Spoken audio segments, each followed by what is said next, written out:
or anything else. And the car that I've been watching is up to 6, Dale Earnhardt Jr. Jamie, can they make it?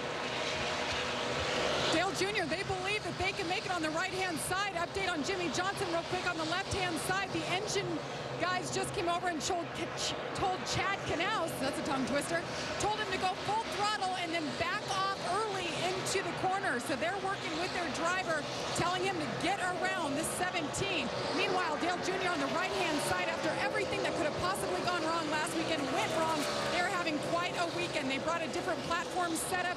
And Steve Letarte told me he didn't mind if his driver would be yelling because the car didn't handle very well, but it would be faster. Well, everything has worked out. He started today in 19th and running up in 7th right now. 6th, actually, Alan. Steve Letarte said this week he loved it if it became a fuel mileage race because they've had a couple of chances to win under those circumstances this year. Wasn't it Charlotte in the 600? Yeah. Last corner of the race? Well, he lost it, though. They ran out. That's the problem. How about Harvick back in 4th, Doc? They told him at the beginning of the run, you're 3.8 laps short. He said he's been saving fuel. He just now asked Gil Martin, how about it, Gil? Are we okay? And Gil said, I don't know, but just go for it, Kevin. Go for it. They turned him loose. Yeah, the fact is you really don't know. I mean, you know when you're short by your calculations, but you don't know how much is in that car. No, and it's hard to tell as a driver just how much you've done and what you've done. We talked about Jimmy Johnson there telling him they don't want him part throttling down the straightaway because that could mess up the engine and hurt the engine, so they don't want that scenario. They'd rather have him run out as to blow up. So Harvick in the 29, by Kenseth in the 17 for 3rd. Tony Stewart leading 2.3 seconds ahead of Jimmy Johnson. Kevin Harvick 3rd, Matt Kenseth 4th, Ryan Newman 5th. Earnhardt Jr. in 6th is 6 seconds behind. There's the gap from 1st to 2nd. 6 laps to go. Harvick for 2nd on Johnson. He believes he's saved plenty. Yeah, he's not saving any now. It's a gamble for him to go now. And it puts pressure on Stewart. Yeah, they were just about a half a tenth apart there is all that Harvick was able to beat Stewart the last time, so Tony's still running pretty fast. 5 laps to go, 5. See right there, Tony Stewart just pushed the clutch in. Easing it out a little bit now. I tell you, this takes a lot of skill to do what he's doing and saving fuel and trying to run these lap times fast enough to win. Watch this. He doesn't do it going into 3. He clutched it going into 1.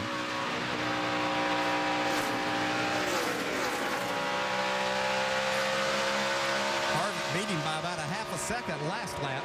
Tony's got a lot of traffic right in front of him. See how that affects what he's able to do. There's Harvick. I think Harvick's going to catch him. It's just going to be, does Harvick have enough fuel to make it to the end? And I think when he gets to Stewart, Stewart's going to quit all the nonsense of pushing the clutch in and run as hard as he can. Yeah, they ran about the same lap time, only 0.03 of a second that last lap. I think one thing that's helping Tony Stewart, that car is driving so good, and when it drives like that, you can back off the throttle, let the car roll a lot more, and now obviously you're using less fuel like that. That's why he's not slowing down as much doing all of this. 3 laps to go. 1.7 seconds back to Kevin Harvick. Tony still has enough lead to soft pedal to the end.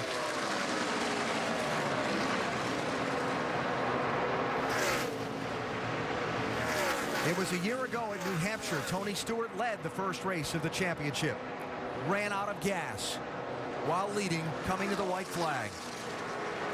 He's coming to the white flag this time, leading with fuel mileage in play. 1.4 seconds back to Kevin Harvick, a lap and a half to go. And that team never recovered from running out of fuel leading that race either. Really affected the rest of their chase. Does he have enough today? Is somebody going to run out and lose a chunk of points? Will the lead change hands in the final lap, or can Stewart begin his championship with a breakthrough win? Like there are cars on the apron running out of fuel as Stewart takes the white flag.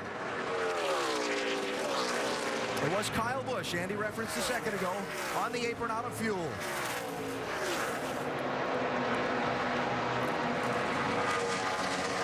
Half a lap to go. Now Gordon's out of fuel. All coming. You'll see Gordon there. Matt Kenseth, Jimmy Johnson, all slowing out of gas. Tony Stewart, the fuel holds up. Tony Stewart opens the chase for the NASCAR Sprint Cup with his first win of the season. There are cars running out of gas everywhere around this racetrack. Matt Kenseth getting pushed by the 38 car. He doesn't want that on the last lap of this race. Well, he got pushed all the way down the back straightaway and all the way through 3 and 4. And that is illegal on the last lap. Officials will look at it. Look at the guys running out of gas. Jimmy Johnson was out. Kyle Busch was out. Paul Menard's out. Trevor Bayne is slow on the apron. Good job, guys. Proud of you. Allmendinger ran out of gas. Looks like Ryan Newman ran out of gas. Jeff Gordon ran out of gas. Look at them all. They got across the start-finish line and just hooked the left onto pit road because they're all out of gas. But that car had it all figured just right. Wow, what a job Tony Stewart did right there in saving fuel, staying out front also. Calculations were right, Vince. Darian Grubb gave Tony Stewart a great race car, and Stewart saved the fuel he needed. How concerned were you as those final laps were ticking down, especially after the way the chase opened last year at Loudon with running out of fuel? That did come back into mind a little bit, but just awesome race car, awesome job by the pit crew. Tony did an awesome job. That's the way it starts the chase right there. Yeah, they did it. Great job by this crew. They got the job done over the wall today, big time, Alan. Tony Stewart with his first win of the season. We talked just a few minutes ago about how last year's championship run started off on the wrong foot and they never recovered. And earlier in the day, I mentioned what a win here might do for this team. Absolutely. They have to be on top of the world with this win, looking that Loudon next weekend where his cars finished first and second. Tony finished second to his teammate Ryan Newman. So a lot of momentum here. And our Goodyear winning moment, Tony Stewart with a little lap before the fans holding that checkered flag. The Saturday night short track racing tradition. No surprise Smoke would spend his victory celebration that way. Now, the whole finishing order kind of turned inside out on the last lap. Jamie Dale Earnhardt Jr. is going to get third. Yes, he's